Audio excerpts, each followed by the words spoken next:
Hi friends, আজকে আবার এই মাছগুলো নিয়ে এসে আমি ঘরে বসে কেটে ধুয়ে জল ঝরাতে দিয়েছি।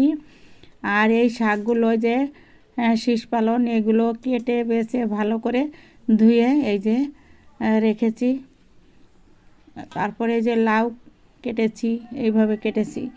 সব কেটে গুছিয়ে উপরে নিতে হচ্ছে, কারণ আমাদের নিচের কিচেনটাও আমাদের ঠিক করার জন্য সব আজকে মিস্ত্রি আসার কথা ছিল, তো তার জন্য খালি করা হয়েছে। আর আমার উপরেই রান্না করতে হচ্ছে। তারপরে শীতের কারণে আমার শরীরও ঠিক থাকছে না, ভিটামিন ডির অভাবে রোদ্দুর লাগালে ভালো হবে ডাক্তার বলেছে। যার জন্য আমি উপরেই খাওয়া দাওয়া করছি, রান্নাবান্না করছি। ভিডিওটা রোদ্দুরের কারণে আজকে ডিস্টার্ব হয়ে গেছে। আমি পুরো রান্নাটা তুলেছিলাম কিন্তু কেটে গেছে।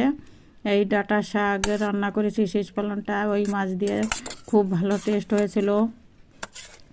এই যে তোমাদের দাদা ভাই খাচ্ছে আর আমিও খাচ্ছি।